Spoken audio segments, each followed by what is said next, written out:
Welcome to learning classes of Madhyamik Shiksha Vibhag Uttar Pradesh. Myself doctor Tanvi Srivastava presenting lecture 4 organic compounds containing nitrogen. And in previous lecture I can told you about the basicity of amines. Now today's is a discussion, a description of what is basicity of amine and what is the order of the basicity of amine in tertiary, secondary and primary, and what is basicity.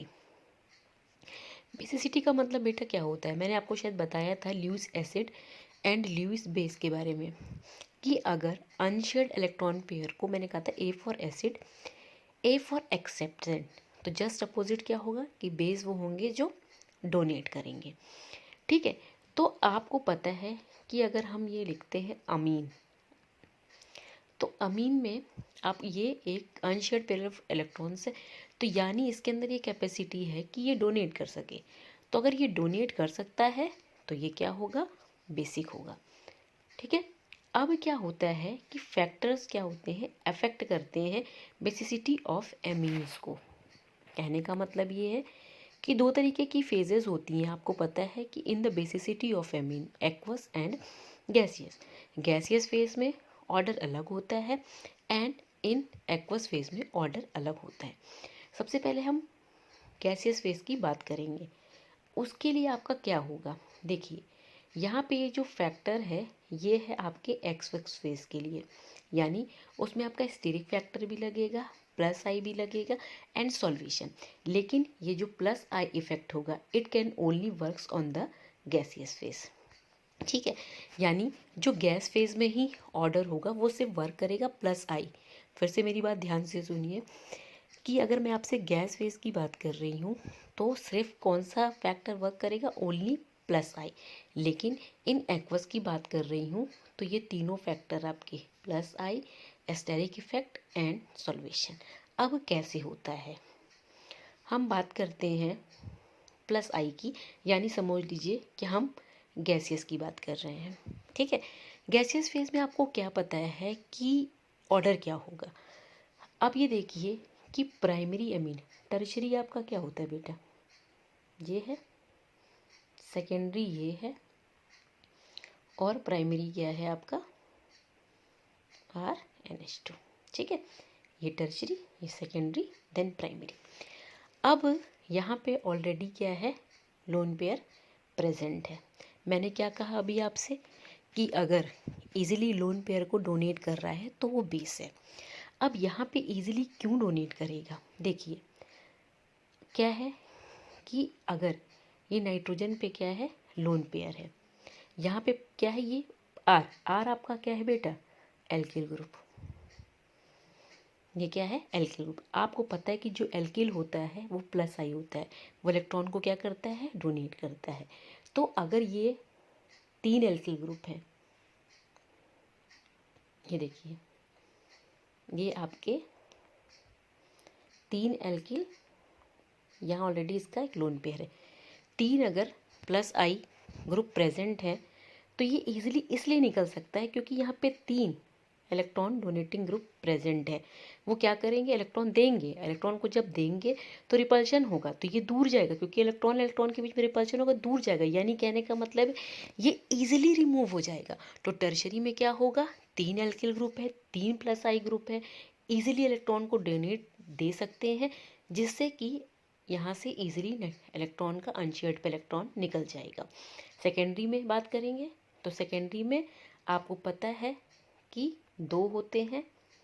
ठीक है, तो tertiary से कम, और primary में क्या है बेटा, only 1. तो जैसे जैसे प्लस आई ग्रुप हमारा बढ़ता है बेसिसिटी बढ़ती है, क्योंकि इलेक्ट्रॉन की अगर कमी हो रही है, नाइट्रोजन अनशेयर्ड इलेक्ट्रॉन को निकाल रहा है, तो जो प्लस आई ग्रुप है वो फुलफिल कर रहा है. तो गैस फेज में आपका ऑर्डर क्या हो गया, इन गैसियस फेज अगर पूछा जाए तो tertiary is more basic than secondary than primary. It is the order of the gaseous phase. ये जो मैंने गैसियस फेज में बताया है, ये आपका जब आप एक्वस फेज की बात करोगे तो प्लस आई वहाँ पे भी लगेगा, और वहाँ पे भी प्लस आई में क्या होगा, यही ऑर्डर होगा. लेकिन 2 और फैक्टर हैं. पहला देखिए क्या है, ये देखिए यहाँ जो मैंने बताया कि 3 फैक्टर है। Plus I is common between aqueous and gas. Gas की बात कर रहे हैं तो ओनली 1 फैक्टर जो प्लस आई का निकल गया वही होगा, लेकिन जब हम एक्वस की बात करेंगे तो ये तीनों फैक्टर वर्क करेगा। एक समझा दिया, ठीक है। दूसरा क्या है, स्टेरिक। स्टेरिक मतलब क्राउडीनेस। क्राउडीनेस कि अगर क्राउडेड है मॉलिक्यूल तो देन ऑर्डर क्या होगा। फिर क्राउडेड की बात करिए आप, ठीक है। तो आपको पता है कि टर्शरी में 3 एल्किल ग्रुप हैं, ठीक है। क्राउडनेस क्या है, ज़्यादा है। क्राउडनेस ज़्यादा है तो ये क्या करेगा कि अगर आपका क्या हो रहा है कि जो अटैक होगा क्या करेगा, वो क्या करेगा, उसमें हिंडर करेगा। 3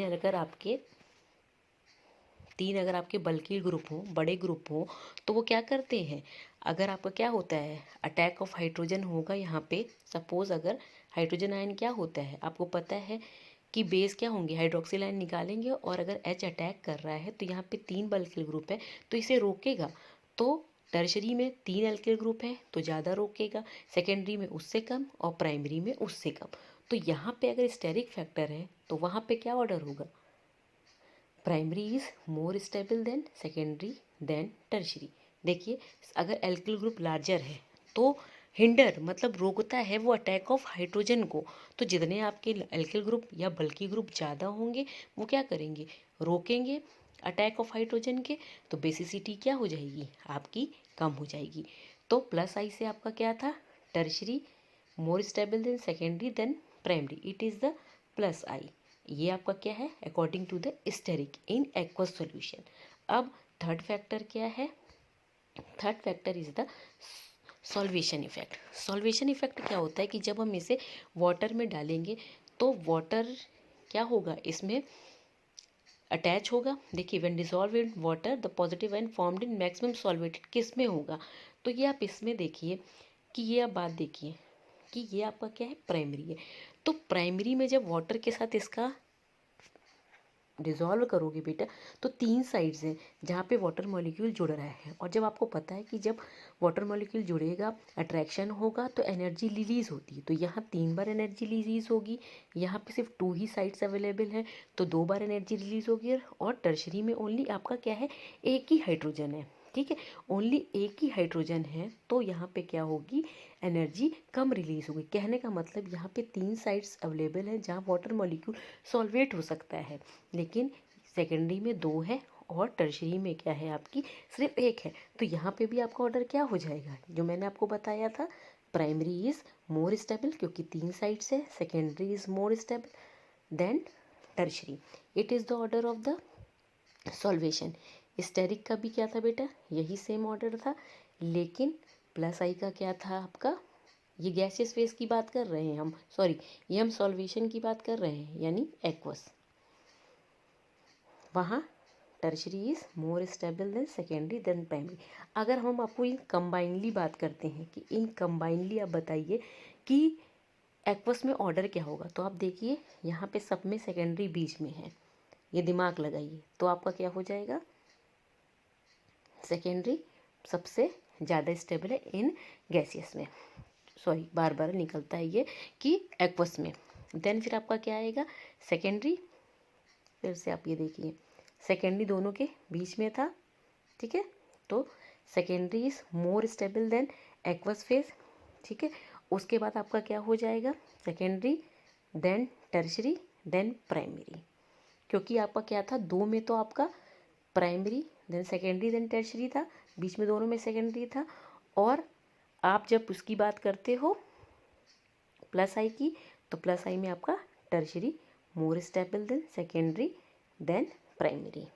समझ रहे हो बेटा, ये जो ऑर्डर मैं बता रही थी ये सिर्फ था कि अगर आपका आर एथिल हो, आर अगर एथिल हो तो ये आपका क्या होता है, बल्की ग्रुप होता है, ठीक है। ये अगर बल्की ग्रुप होता है तो इसमें ऑर्डर आपका क्या होगा, secondary is more stable than tertiary than secondary. यहाँ पे जो आपका ऑर्डर जो है वो वर्क करेगा प्लस आई, ठीक है, क्योंकि ये बल्की ग्रुप है। लेकिन अगर आर आपका अगर मैथिल हो गया तो बस सेकेंडरी का सबसे ज़्यादा होगा, लेकिन यहाँ पे प्राइमरी हो जाएगा। ये एक्सपेरिमेंटली देखा गया है। याद करने का तरीका ये है कि मेथिल छोटा होता है इसलिए प्राइमरी मेथिल में पहले आ जाएगा, और एथिल आपका क्या होता है, बड़ा होता है, तो वहाँ पे 3 डिग्री पहले आ जाएगा। प्राइमरी सेकेंडरी दोनों में कॉमन है क्योंकि सब में वो बीच में है। एक बार आप ये देख लीजिएगा बेटा, फिर से एक बार एक्सप्लेन कर रही हूँ मैं ये आपको कि अगर हम एक्वस की बात करते हैं तो एक्वस में सिर्फ कौन सा फैक्टर आपका इफेक्ट करता है, only plus I. Plus I का ऑर्डर बता दिया मैंने, tertiary than secondary than primary, और ये फैक्टर दोनों में वर्क करेगा।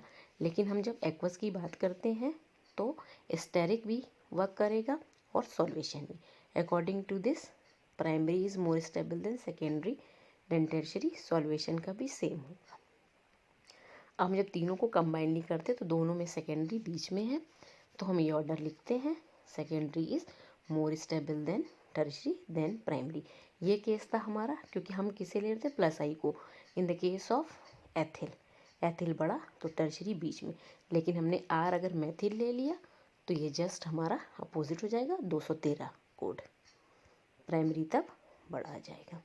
ठीक है, ये देख लीजिए यहाँ पे, अगर आपको नहीं क्लियर होगा तो फिर मैं बता दूंगी। स्टूडेंट्स, हम बात करते हैं केमिकल प्रॉपर्टीज़ की। Chemical properties, reaction with acid. अब आपको पता है कि जो एमीन है वो आपका क्या है, बेस की तरह बिहेव करता है। बेस एंड एसिड जब रिएक्ट करते हैं तो सॉल्ट बनाते हैं। ठीक है, यहाँ पे देखिए कि इसके पास क्या है, लोन पेयर है, वो इस हाइड्रोजन को देगा तो इस नाइट्रोजन पे पॉजिटिव चार्ज आएगा, और HCl वाले का जो बॉन्डेड इलेक्ट्रॉन है वो Cl की साइड में शिफ्ट होगा। तो ये क्या बना, C2H5NH3 plus Cl minus. It is a salt, it is a salt, ethyl ammonium chloride. Then secondary amine diethylamine reacts with sulphuric acid. Same method, same manner.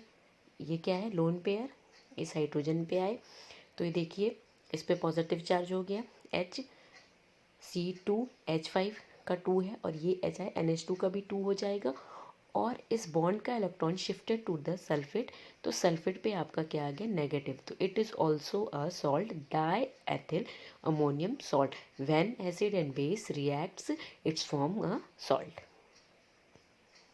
Then another tertiary amine, then HCl, same manner में ये इसका bonded electron hydrogen को दिया, तो nitrogen पे ये plus, whole पे coordination sphere पे प्लस लगा दीजिए, और Cl पे माइनस आ गया, triethyl ammonium chloride. It is a salt. Then अगर आप एरोमेटिक की बात करते हो तो वहाँ पे भी सेम ही मैनर में ही होगा, कोई डिफरेंस है नहीं, क्योंकि एनिलीन भी also behave as a basic nature. Then NH3 plus और Cl minus, it is called anilinium chloride. Then reaction with metals ion, ये देखिए मेटल सल्फेट है, रिएक्ट करता है तो आपको कोऑर्डिनेशन कॉम्प्लेक्स, वही सॉल्ट के फॉर्म में यहाँ पे, लेकिन हम इसे कोऑर्डिनेशन कॉम्प्लेक्स कहते हैं, क्योंकि ये जो methyl amine it is behaves like a ligand. तो ये देखिए CuCH3NH2 का 4 हो जाएगा, और आपको पता है कि सल्फेट पे 2 माइनस, तो इस होल पे क्या होगा आपका 2 प्लस, तो टेट्राकिस ब्रैकेट में एथिलेमीन, क्योंकि 4 बार है ये, कॉपर सेकेंड सल्फेट। ये रिएक्शन वैसे इतनी इंपॉर्टेंट नहीं है, लेकिन आप ये समझ लीजिए कि जब भी मेटल आयंस के साथ में रिएक्ट करता है तो ये फॉर्म करता है आपका कोऑर्डिनेशन कॉम्प्लेक्स। ठीक है, then it is ethylamine, then copper ये आपका है क्लोराइड के साथ में है, ये आपका क्या हो जाएगा, क्यूप्रस क्लोराइड हो जाएगा। तो ये CH कॉपर CH3CH2NH2 का 4, देन क्लोराइड 2 है तो आपका Cl ये -2, या Cl ऐसे आप -2 लिख दीजिए। Then tetrakis ethylamine copper 2 chloride. Then alkylation, किसी भी आपके एल्किल हैलाइड के साथ रिएक्शन होती है तो उसे हम क्या कहते हैं, एल्काइलेशन। ये देखिए ये अब आपका क्या है, RX एल्किल हैलाइड, इट में बी एथिल मेथिल। ठीक है, तो फिर ये देखिए सिंपल है, यहाँ से एक हाइड्रोजन एंड Br, HBr देखिए निकल गया, रिमेनिंग CH3CH2 आपके 2 टाइम्स हो गए, तो 2 देन NH, क्योंकि एक हाइड्रोजन यहाँ आया। तो प्राइमरी एमीन से आप सेकेंडरी एमीन, अगर ये आता है कि किसी भी आप प्राइमरी एमीन से सेकेंडरी एमीन बनाइए तो आप एल्काइलेशन वाले मेथड से बना सकते हैं। फिर सेकेंडरी से देखिए टर्शरी भी सेम ही मैनर में होगा।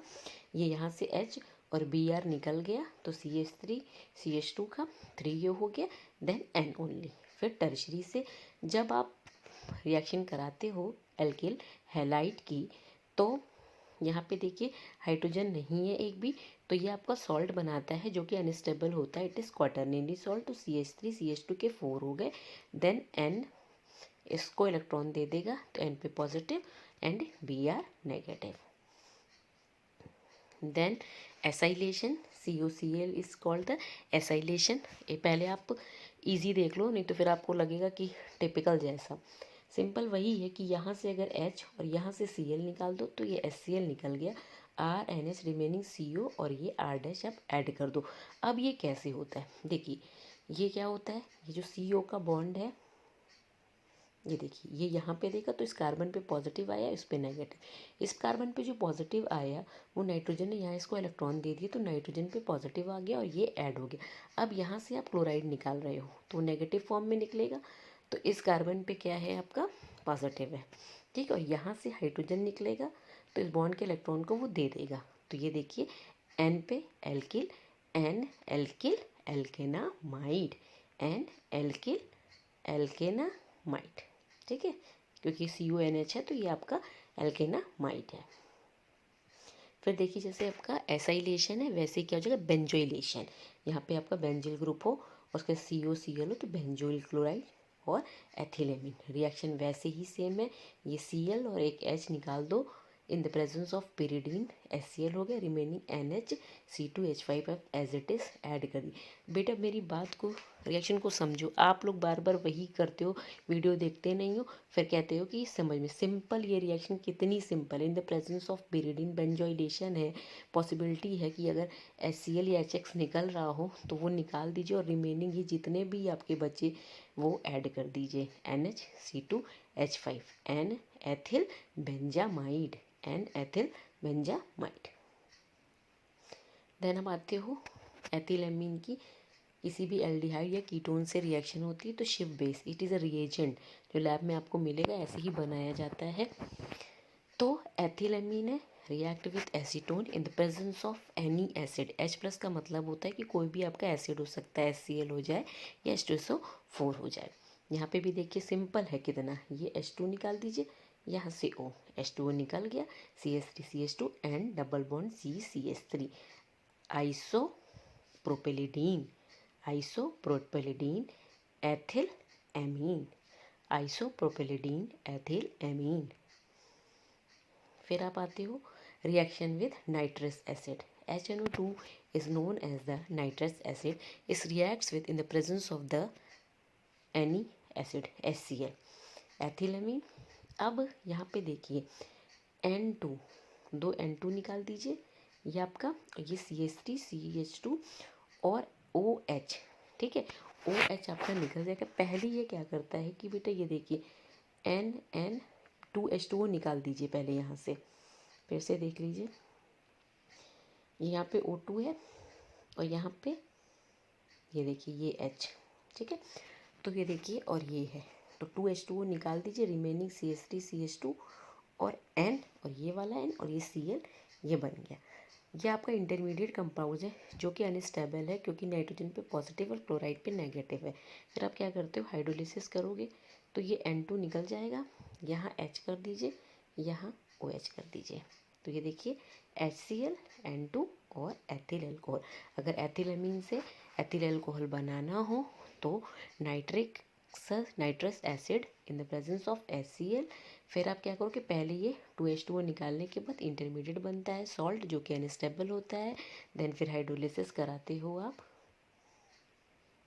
हाइड्रोलिसिस, तो आपको अल्कोहल मिलता है, ठीक है। देन आप आओ सेकेंडरी एमीन पे। सेकेंडरी एमीन में भी देखिए बेटा वैसे ही है, आप वाटर ही निकालना है आपको हर जगह पे, ये H और यहाँ से एक ऑक्सीजन, तो H2O निकल गया, रिमेनिंग NN और ये O ऐड हो गया। तो सेकेंडरी एमीन से ये आपको येलो ऑयल टाइप मिलता है, तो N नाइट्रोसो, एंड ये वाले एन को देखिए, एनो क्या है, N nitroso N ethyl amine, ठीक है, N nitroso N ethyl ethanamine, इसे हम कहेंगे एथेनामीन, ठीक है। फिर टर्शरी अमीन देख लीजिए बेटा, टर्शरी अमीन की जब HNO2 से होती है तो आपका क्या होता है कि पहले ये इंटरमीडिएट अनस्टेबल सॉल्ट बनेगा। तो देखिए एन इलेक्ट्रॉन दिया, एन NH प्लस, और इस बॉन्ड का इलेक्ट्रॉन इधर शिफ्ट हुआ तो ये unstable try ethyl ammonium nitride. फिर देन आप इसे हीट करोगे, जब आप इसे हीट करोगे तो ये देखिए CH3CH2, ठीक है, और यहाँ से एक H और यहाँ से एक O, तो ये आपका क्या बन गया, एथिल एल्कोहल। देख लीजिए फिर से CH3CH2OH। आप ये याद रख लीजिए कि ट्राई एथिल अमीन से और प्राइमरी अमीन से अल्कोहल मिलेगा। फिर ये दो रह गए CH3CH2, एक ये नाइट्रोजन रहेगी, एक दूसरी नाइट्रोजन रहेगी, और यहाँ से एक ऑक्सीजन तो पानी बनाया और एक ऑक्सीजन ये ऐसे रिमेनिंग रह गई।